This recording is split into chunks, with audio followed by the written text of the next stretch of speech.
জুলাই আন্দোলনে দেশব্যাপী হত্যাযজ্ঞ চালিয়ে দেশ ছেড়েছিলেন শেখ হাসিনা। গণহত্যার দায় নিয়ে ভারতের দরজায় গিয়ে পেয়েছিলেন রাজকীয় আপ্যায়ন। তার জন্য নিশ্চিত করা হয়েছিল সাদা পোশাকের বিশেষ নিরাপত্তা বাহিনী। পালিয়ে যাওয়ার পর 7 মাস দিল্লিতে পরম যত্নে থাকলেও এবার সেখান থেকেও তাকে সরিয়ে নেওয়া হয়েছে, এমন খবরই চাউর হয়েছে বিভিন্ন মাধ্যমে। কিন্তু ঠিক কি কারণে দিল্লির এমন সিদ্ধান্ত, আর দিল্লি থেকে কোথায় বা সরিয়ে নেওয়া হয়েছে শেখ হাসিনাকে, উঠেছে এমন প্রশ্ন।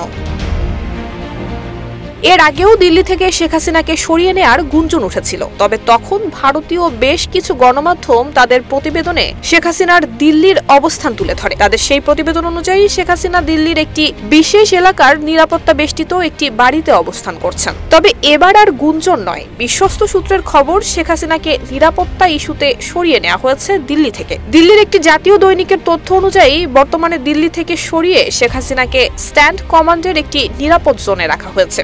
যদিও ভারতীয় প্রশাসনের কেউ এ বিষয়ে এখনো পর্যন্ত কোনো সুস্পষ্ট বক্তব্য দেয়নি। শিয়া বাটার ও ভিটামিন ই সমৃদ্ধ lily glam beauty soap. Lily, always beautiful. কিছু গণমাধ্যম জানিয়েছে শেখ হাসিনার পাসপোর্টের মেয়াদ না থাকলেও ভারত সরকার সাময়িকভাবে তার ভিসার মেয়াদ বাড়িয়েছে। তবে ভারত তাকে স্থায়ী রাজনৈতিক আশ্রয় দিতে চাইছে না এবং তৃতীয় কোনো দেশে পাঠানোর চেষ্টা করছে। হিন্দুস্তান টাইমসের একটি প্রতিবেদনে বলা হয়, শেখ হাসিনা যুক্তরাজ্যে যেতে চেয়েছিলেন, তবে সে সময় লন্ডন সরকার তাকে রাজনৈতিক আশ্রয় দিতে অস্বীকৃতি জানায়। ফলে তার পরবর্তী গন্তব্য নিয়ে সৃষ্টি হয়েছে ধোঁয়াশা।